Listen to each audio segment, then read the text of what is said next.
नमस्कार दोस्तों। रीट एग्जाम हमारे सामने आ चुका है, नोटिफिकेशन भी आ रहा है और अब तैयारी में लगना है दोस्तों। और आगे है हमारे दीपावली का शुभ अवसर, तो तैयारी की शुरुआत अच्छे पर्व के साथ हमें करनी है। और पहली बार में रीट पात्रता हो या रीट मेंस हो, हमें फाइट करनी है दोस्तों। उसी को लेकर आपके जो हिंदी लैंग्वेज रहेगी उसके मैं क्वेश्चन लेकर आया हूं, और इन क्वेश्चनों के अंदर आपको वो क्वेश्चन मिलेंगे जो 2011 के बाद है ना, विभिन्न प्रतियोगी परीक्षाओं के अंदर पूछे गए हैं। इसलिए एक बार शुरू से अंत तक इन 55 क्वेश्चनों को ध्यान से जरूर देखें। Hindi pedagogy, Hindi teaching method, Hindi शिक्षण विधियां अलग अलग नामों से पुकारते हो, है मैटर वही दोस्तों। तो देखो पहला क्वेश्चन लेकर आ रहा हूं, और पहले क्वेश्चन को देखते ही जो साथी मेरे साथ जुड़े हैं जल्दी से वीडियो को लाइक, शेयर और चैनल को सब्सक्राइब कर दीजिएगा। पहला क्वेश्चन क्या कह रहा है कि इकाई विधि के किस सोपान में गृह कार्य प्रदान किया जाता है। सेकंड ग्रेड का भी यह क्वेश्चन है, आया हुआ है।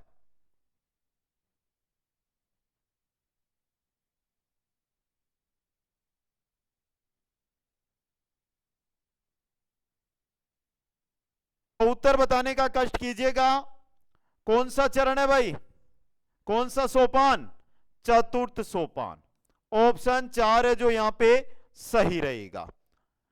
दल शिक्षण का सर्वप्रथम प्रयोग किया गया, रीट में भी है, सेकंड ग्रेड संस्कृत विभाग में भी आया हुआ है।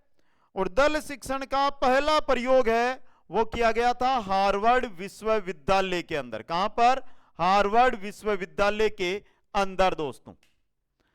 अगला क्वेश्चन, भाषा सशर्ंग विधि की विशेषताओं से संबंधित नहीं रखने वाले कथन को छांटिए। कौन सा कथन है जो विशेषताएं नहीं रखता है, उसके बारे में आपको यहां पर बताना है।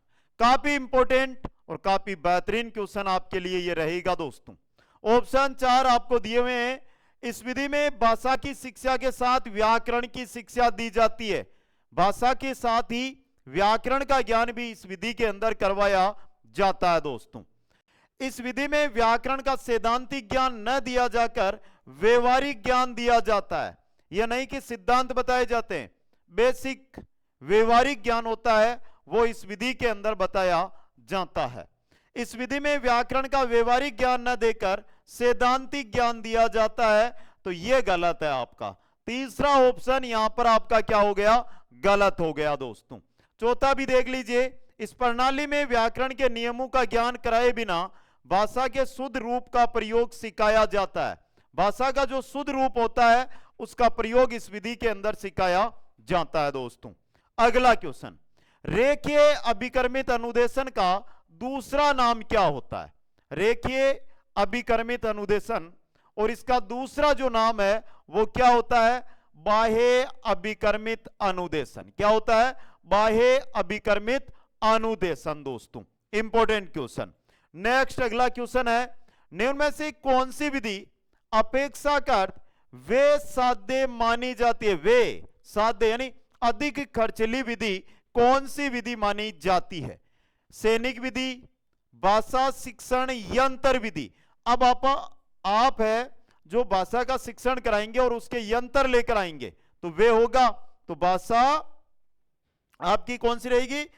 भाषा शिक्षण यंत्र विधि दोस्तों। अब देखिए एक बार, वर्तमान में आप राजस्थान की विभिन्न प्रतियोगी परीक्षाओं की तैयारी कर रहे हैं, और उनमें सबसे इंपॉर्टेंट हमारी रहती है वो रहती है रीट दोस्तों। रीट, एक चीज नोट करना यहां पे, आप एक कपड़ा लेकर आते हैं, आप एक कपड़ा लेकर आते हैं। कपड़ा दो प्रकार का होता है, एक तो होता है महंगा यानी जो ब्रांडेड बोलते हैं, एक होता है सस्ता जो थैले होते हैं उन पे मिलते हैं। आप कौन सा कपड़ा लेकर आने सोचेंगे? महंगा, यानी जो ब्रांड वाला हो। कौन सा हो? ब्रांड वाला हो, वो लेकर आते हैं। आज वर्तमान में चल क्या रहा है? राजस्थान विशेष की मैं बात करूं यहां पर, तो हर एक मेरा साथी जो प्रतियोगी परीक्षाओं की तैयारी कर रहा है, ब्रांड को भूल गया है, जो मेथड, जो चीज है उसको भूल गया है, सस्ते के चक्रों में तैयारी कर रहा है। और सस्ता आपको पता कुछ दिन चलता। यही जानकारी दे रहा हूं कि रेट, चाहे आप पात्रता वाले हो, चाहे आप मुख्य परीक्षा वाले हो, इनमें से आप किसी भी भर्ती की तैयारी कर रहे हो, आपके लिए लेकर आया हूं सीकर बैच। यानी कि चाहे आपने अब तक तैयारी की हो या आपने अब तक तैयारी नहीं की हो, लेकिन इतना विश्वास दिलाता हूं कि सीकर बैच के माध्यम से आप है ना वो जीरो से हीरो बनोगे। एक बार कुचामन ऑनलाइन क्लासेज ऐप को डाउनलोड करें, उसके स्टोर में जाए, उसमें ऑल कोर्सेज आपको मिलेंगे, वहां पर जाएं, रीट पात्रता, रीट मेंस जिसकी तैयारी कर रहे हैं, एक बार डेमो सेशन अटेंड करें। अपने आप आपको एक ब्रांड, एक फैकल्टी उसका पता चल जाएगा।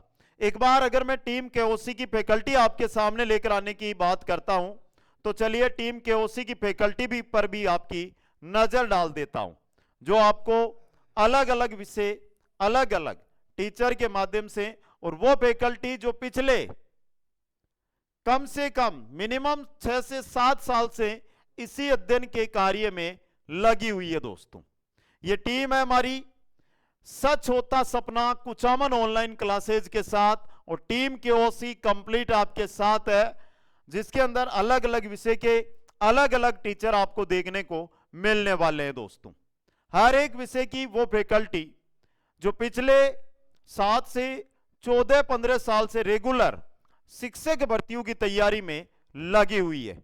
आशा मैं ये करता हूं कि आप सभी साथी एक बार ऐप पर विजिट करके इन सभी फैकल्टी की डेमो क्लास जरूर अटेंड करेंगे। चलिए नेक्स्ट क्वेश्चन की ओर। अगला क्वेश्चन लेता हूं मैं, सूक्ष्म शिक्षण अध्यापन नियंत्रित अभ्यास का सूत्र है, जिसमें एक विशिष्ट अध्यापन व्यवहार को नियंत्रित दशाओं में सीखना संभव है। सूक्ष्म शिक्षण की यह परिभाषा निम्न में से किसने दी थी? किसने दी थी दोस्तों?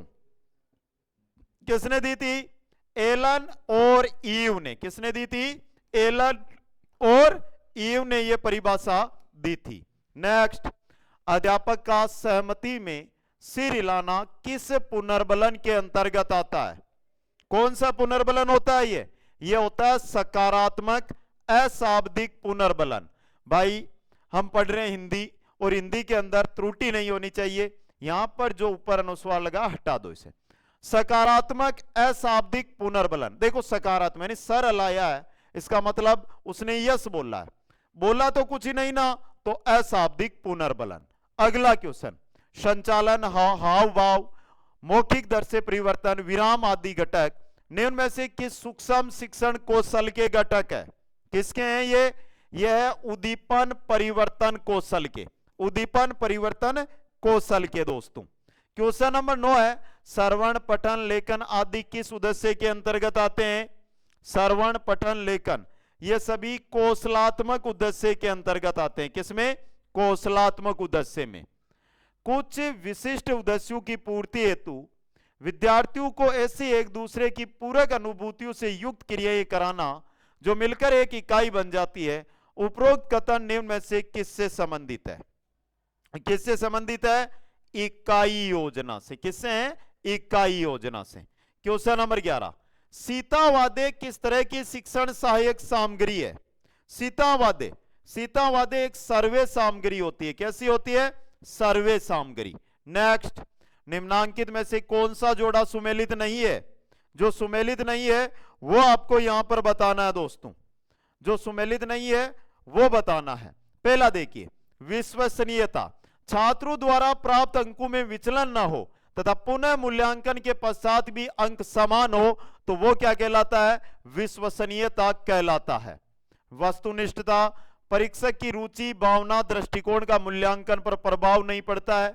विभेदीकरण, मूल्यांकन सक्षम व असक्षम छात्रों में भेद करने की सामर्थ्यता रखता है। वेदता, परीक्षक की रुचि, भावना, दृष्टिकोण, ये तो वस्तुनिष्ठता हो गया। वेदता गलत दिया हुआ है यहां पे, तो नंबर 4 ऑप्शन आपका यहां पे सही रहेगा। अगला क्वेश्चन, सतत और व्यापक मूल्यांकन की विशेषता नहीं है, क्या नहीं होती है? विद्यार्थियों का चहुमुखी विकास, विद्यार्थियों को परीक्षा के बेस से मुक्त करना, निदानात्मक व उपचारात्मक शिक्षण में सहायता, विद्यार्थियों में रटने की प्रवृत्ति विकसित करना, यह नहीं है। तो नंबर 4 ऑप्शन है जो सही रहेगा। नेक्स्ट, मूल्यांकन शिक्षण आयाम किसके द्वारा प्रतिपादित किया गया था? किसके द्वारा? ब्लूम के द्वारा। किसके द्वारा? ब्लूम के द्वारा। नेक्स्ट है, लिखित अभिव्यक्ति का साधन नहीं है, पत्र लेखन, निबंध लेखन, वाद विवाद में कहीं पर लिखने की बात ही नहीं हो रही है, सिर्फ मौखिक चल रहा है। अगला क्वेश्चन है, बालकों को लिखना सिखाने से पहले यह आवश्यक है, बालकों को अगर आप लिखना सिखा रहे हैं तो उससे पहले क्या आवश्यक है दोस्तों? क्या आवश्यक है? अक्षर सिखाना, बारकड़ी सिखाना, लेखन संबंधी जिज्ञासा उत्पन्न करना। अगर बालकों को आप लिखाना सिखा रहे हैं तो पहले उनमें जिज्ञासा उत्पन्न करो। मैं बोल रहा हूं कि रीट की भर्ती आ रही है, जब तक आप में जिज्ञासा नहीं है आप पढ़ाई शुरू नहीं करोगे, इसलिए बोल रहा हूं कि पढ़ाई शुरू करो, जिज्ञासा उत्पन्न करो, अपने आप काम हो जाएगा, और वही लेखन के ऊपर काम करता है। नेक्स्ट है, प्रिंट मीडिया में सम्मिलित नहीं किया जाता है, किसको? समाचार पत्र, पत्रिकाएं, पाठ्य पुस्तक प्रिंट मीडिया में नहीं आती है। तो 3 नंबर ऑप्शन हो गया। अगला क्वेश्चन, SITE क्या है? SITE क्या है दोस्तों? क्या है? उपग्रह अनुदेशनात्मक दूरदर्शन प्रयोग है SITE। नेक्स्ट, वस्तुनिष्ठ प्रश्नों की उपयोगिता का प्रमुख कारण क्या है? वस्तुनिष्ठ प्रश्न जैसे हमारे एग्जाम में आएंगे, या ये वस्तुनिष्ठ प्रश्न ही है, इनसे हमें क्या मिलती है?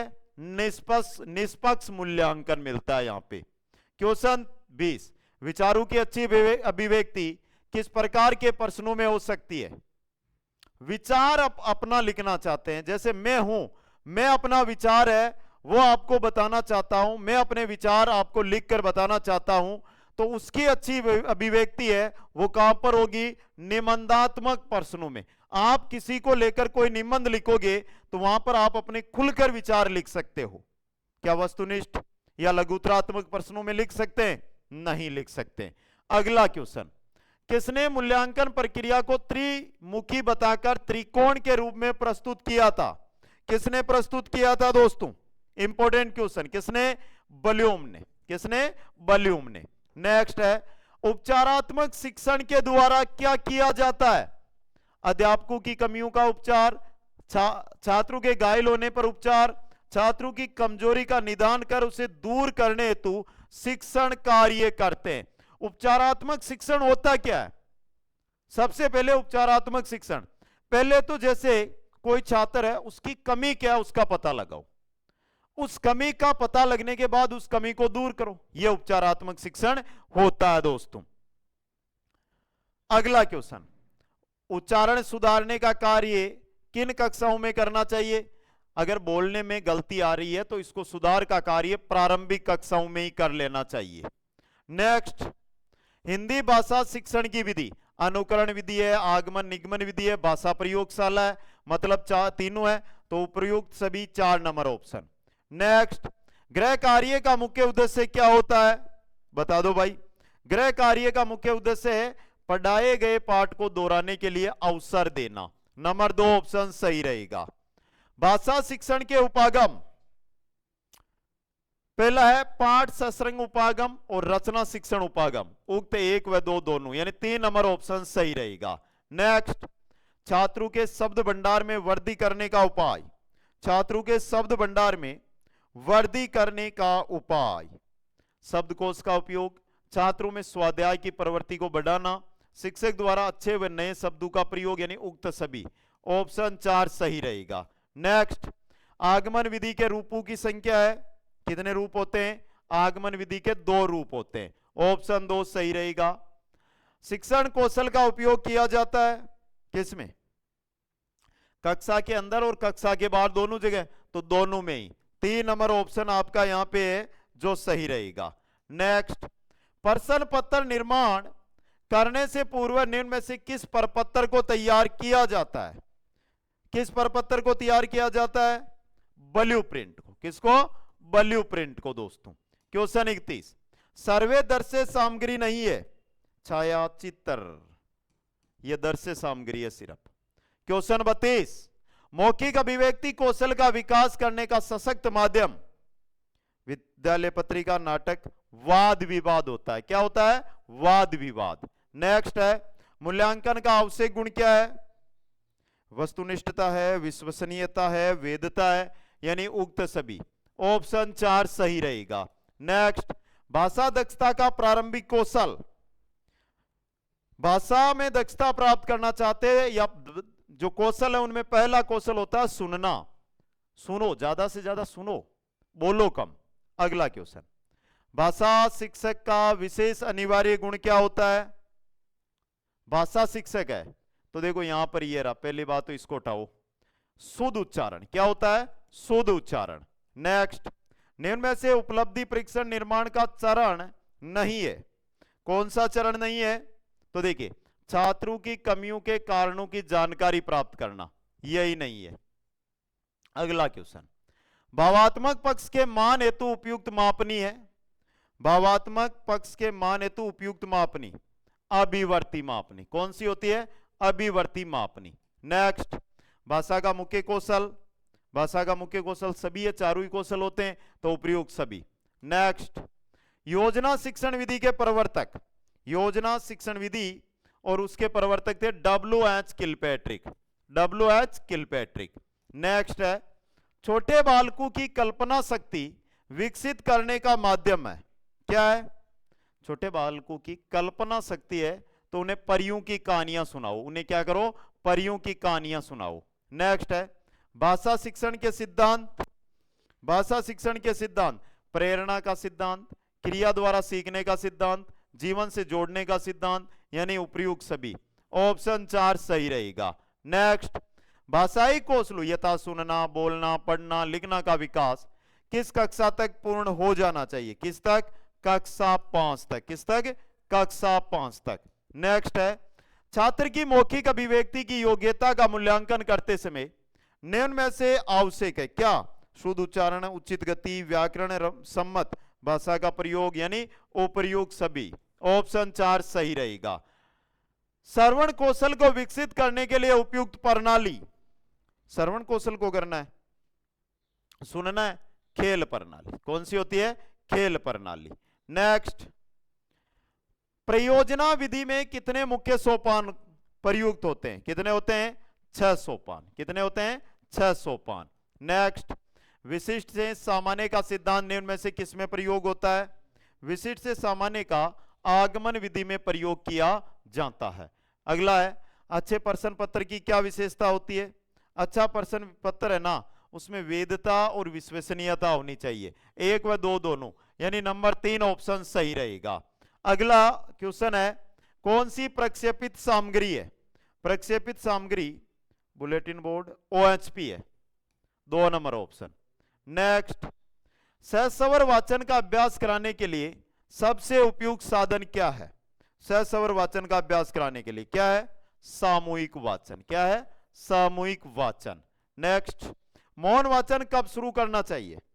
आप मौन वाचन शुरू कर रहे हैं तो ये मौन वाचन आप कब शुरू करेंगे? दूसरी, छठी, चौथी, तीसरी कक्षा से। कब? तीसरी कक्षा से। साइलेंट रीडिंग किसकी रचना है? किताब है ये एक, और ये रचना साइलेंट रीडिंग है, ये ब्राइन की है। किसकी है? ब्राइन की। नेक्स्ट, रेडियो की सीमाओं का कौन सा सर्वे साधन दूर कर सकता है? रेडियो की जो सीमाएं होती है उन्हें कौन सा सर्वे साधन दूर कर सकता है? Tape recorder. कौन सा? Tape recorder. नेक्स्ट है, लिंगुआफोन कैसा शैक्षिक उपकरण है? लिंगुआफोन होता है ये एक सर्वे उपकरण है। कैसा है? सर्वे उपकरण। अगला क्वेश्चन है, जिस उद्देश्य के लिए परीक्षण तैयार किया गया है यदि वह उसकी पूर्ति करता है तो वह कहलाएगा, क्या कहलाएगा? वैध परीक्षण। कैसा परीक्षण? वैध परीक्षण। नेक्स्ट, उपलब्धि परीक्षण निर्माण में समकन योजना बनाने का उद्देश्य है। क्या उद्देश्य है दोस्तों? निर्णय संबंधी असंगति को दूर करने में सहायता प्रदान करना, प्रश्नों की संख्या निर्धारित करना, छात्रों की कठिनाइयों का निर्धारण करना, यानी कि उक्त सभी। ऑप्शन 4 है जो यहां पे सही रहेगा। एक बार जो भी मित्र है वो कमेंट करो भाई 55 में से आपने कितने क्वेश्चन है जो यहां पे सही अटेंड किए हैं, जल्दी से कमेंट करना है। और देखो आप अगर रीट की तैयारी कर रहे हो और अपना सपना पूरा करना चाहते हो तो जल्दी से इसका भी उत्तर करो और अपना जो सपना है उसकी तैयारी में आज से लग जाओ। अब समय अगर आपने गवा दिया ना तो आप बहुत पिछड़ जाओगे दोस्तों। ये मेरी ओर से आपको एक सलाह है कि साथियों तैयारी करनी है तो जमकर करो, बाकी आपको कुछ नहीं चाहिए, आप टीम का हिस्सा बनिए केओसी का और लग जाइए तैयारी के अंदर। जीरो से हीरो बनाने वाली ये टीम आपके लिए एग्जाम तक दिन रात 24 घंटे और 7 दिन तैयार रहेगी। जब आपको आवश्यकता हो तब आप इसका हिस्सा बन सकते हो। आप सभी साथियों को बहुत बहुत धन्यवाद।